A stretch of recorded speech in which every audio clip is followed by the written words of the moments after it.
In tennis, if you're serving with a score of 30 to 15 and you win the next point, the score becomes 40 to 15, and on the next point, you can score once more to win the game.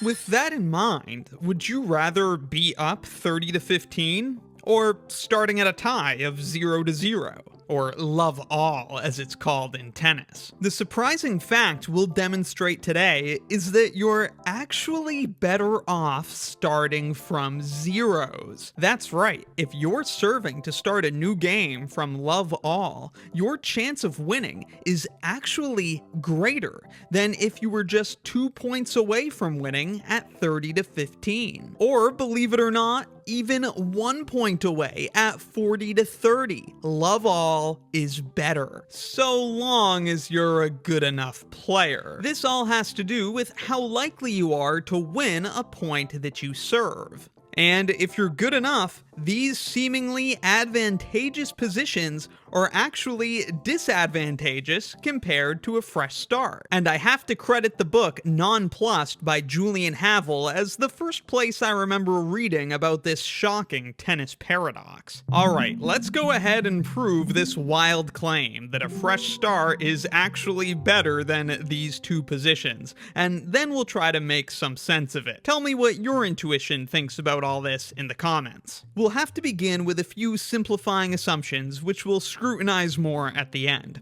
We'll assume our two players have equal probability P of winning any point as the server, and probability Q of losing any point as the server. Of course, Q equals 1 minus P, since if the server doesn't win the point, they lose the point. And for a good player, P should be close to 1, but we'll figure it out exactly later. For all the mathy stuff, here is some useful notation we're gonna need. P of SR will be the probability of the server winning the game when he has S points and the receiver, his opponent, has R points. Hence, we are claiming that P of 30-15 and even P of 40-30 are both less than P of 0-0. To go any further, we definitely need to understand how a game of tennis is scored. Tennis has the rather awkward scoring sequence of 0, then if you win a point, you're at 15, then if you win another point, you're up another 15, so 30. Then if you win another point, even though it's just the same action again, you're up 10 this time, so now 40. From here, what happens depends on your opponent's score, because you have to be up 2 scores to win the game. Hence, if your opponent is at 30 or less, then 1 more point will win you the game. But if the opponent scores to tie at 40 all, you enter what's called deuce. From deuce, another score will put you at advantage, which is basically just back in the 40-30 position, where another score will win you the game, or an opponent's score will move you back to deuce. Of course, your opponent could also score from deuce, entering their own advantage, a score basically of 30-40. That's how scoring works, and how you can win a game of tennis. Now, we can put some math to all this. P of 40-40 is the server's probability of winning from deuce, and it can be calculated from 2 components. There's a P probability that they win the next point, and then we're back in a 40-30 position. There's also a Q probability that they lose the next point, and so the position is 30-40. Adding these scaled probabilities together gives us the server's total probability of winning from deuce. They could win if they win the next point, and they could also win if they lose the next point, and these are those probabilities. Similarly, we can find expressions for these components, 40-30 and 30-40. The probability the server wins from 40 to 30 is just P, the probability they win the next point, and thus the game, plus that Q probability that they lose the next point, in which case we would enter deuce, so then that would be 40-40. The probability of winning from 30-40 is simply P times the probability of winning from deuce, since the server would need to win that next point in order to enter deuce and keep the game alive. Now we can replace 40-30 and 30-40 in this equation with these expressions. The benefit of that is now the only score-related probability in the equation is the deuce probability, p of 40/40. From here, we can solve for that deuce probability and find it equals p squared over 1 minus 2pq. And we can actually rewrite this denominator in a nicer form, because 1 is the same as p plus q. The probability of winning the point and the probability of losing the point, of course, total to 1. That would mean that this entire denominator is equal to p plus q, which is 1, squared, which is also 1, minus 2pq. And what's p plus q squared? Well, if you've squared enough binomials, of course, you know it's p squared plus q squared plus 2pq, which would cancel out with the minus 2pq and just leave this nice symmetric expression behind. So with that in mind, let us rewrite this expression then. Finally, the probability of the server winning from deuce as p squared over p squared plus q squared. And using this equation, we can now get better expressions for p of 40/30 and p of 30/40.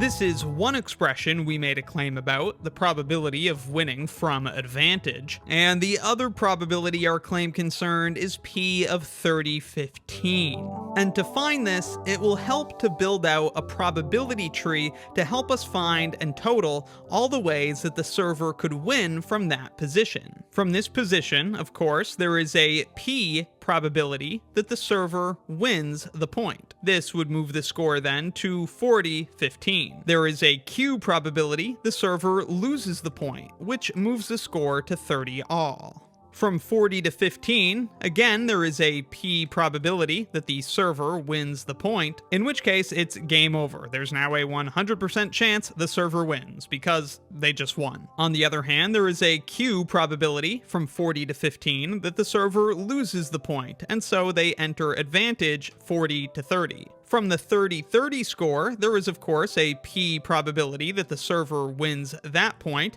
and they would then enter the advantage position. Also from 30/30, there is a q probability that the server loses the point, and thus the score becomes 30 to 40. And here's where our work starts to pay off, because we just found expressions for exactly those two things, 40/30 and 30/40.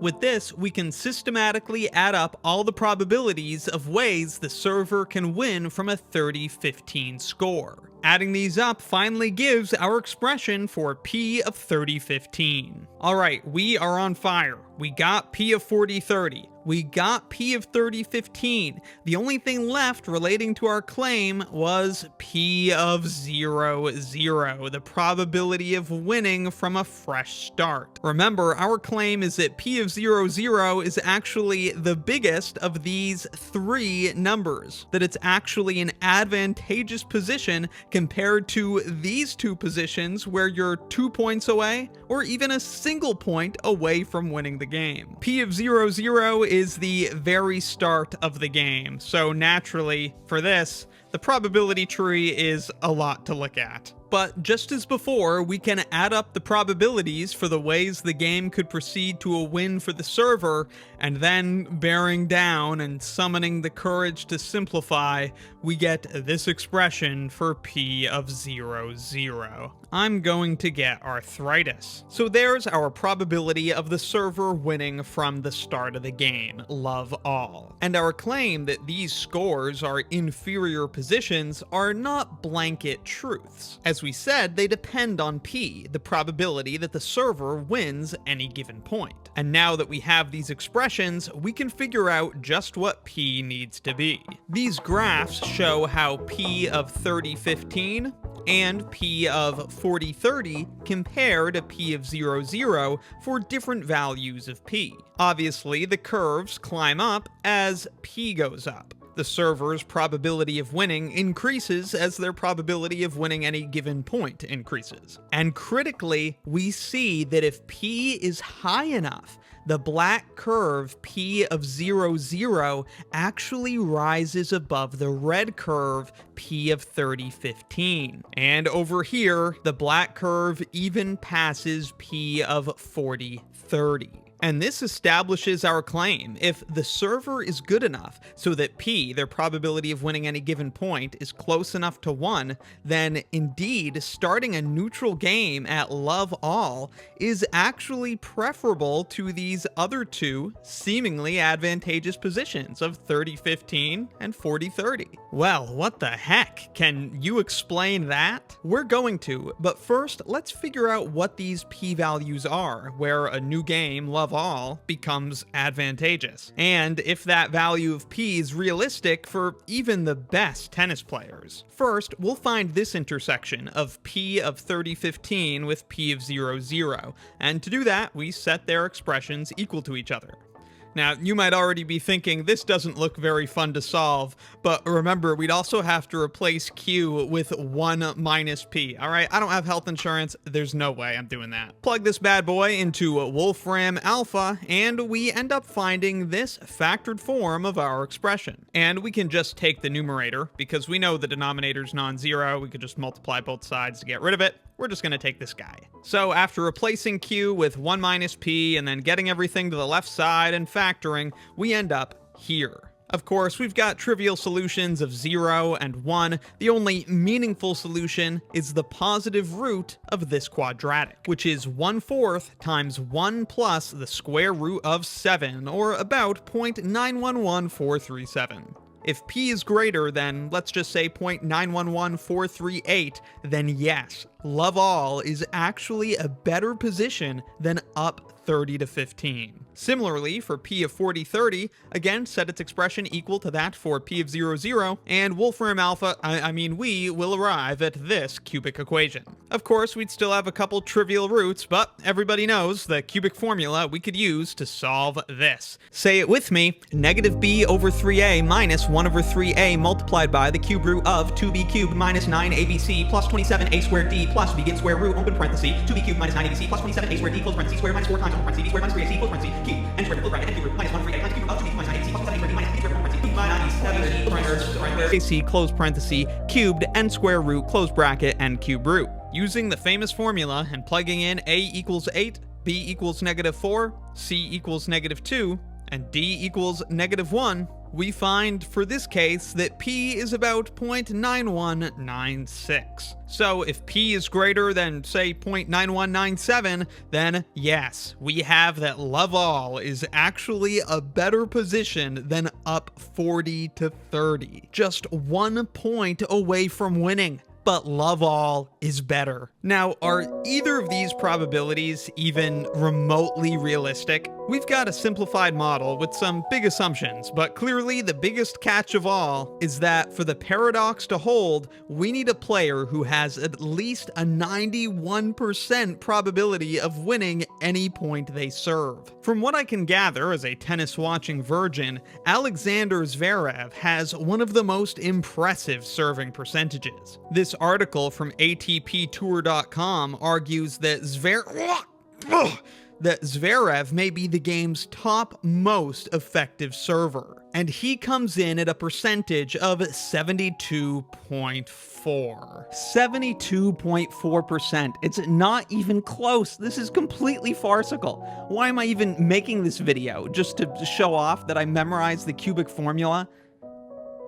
Not only that, though, this isn't even his serve win percentage. It's his serve in percentage. Like, the percent of the time his serve lands in the service box and isn't a fault. And this percent is only for first serves. So the numerator is landed first serves and the denominator is attempted first serves. And still, it's not even that. It's not his career first serve in percentage. It's his record high first serve in percentage over 50... 2-week period ending in August of 2024. In other words, it isn't at all the stat that we're interested in. It's a stat I cherry-picked to try to get close to 90%, and it's not close. Surprisingly though, if we actually do look at first serve win percentages, the numbers get higher, because in this statistic, any faults on the first serve aren't counted. We only count serves where the first serve actually goes in. That's just how this stat is tracked in tennis. And if we're looking at this stat, who's got the best number? It's Riley Opelka with 80.5% over the last 52 weeks. Still a long ways off from that 91% we need for the paradox. Especially since, keep in mind, part of why this percentage is so high is because his first serve in percent is a good bit lower than Zverev's at 64.8%, reflecting more aggressive first serves that, when they do land, are highly effective, but still not 91% effective. So clearly, in reality, nobody has a high enough served points won percentage for this paradox to manifest. But with a little bit of Wolfram Alpha and a little bit of algebra, we did show that it's theoretically possible. And since it is theoretically possible for such a player to exist where this paradox would hold, can we bend our intuition around to make some sense of it? Sure, and some of you probably already have. In one tennis game, the server doesn't change. So if you're a very good server, starting a fresh game, love all, it's unlikely you're going to lose a single point. And if your likelihood of losing a served point is low enough, then starting where the opponent already has one score or two scores could be worse than just starting with no scores at all, even if you had the lead. And for a simplified model, we see that the math for this does check out, but the necessary probability is not really attainable. 40-30, game point. Hey, you think we could just reset to 0-0? Riverside Drive, help me up when the first man I love died. When I could only say I love you through sobs and say I'll miss you. Last time I wasn't talking shells out of the shotgun.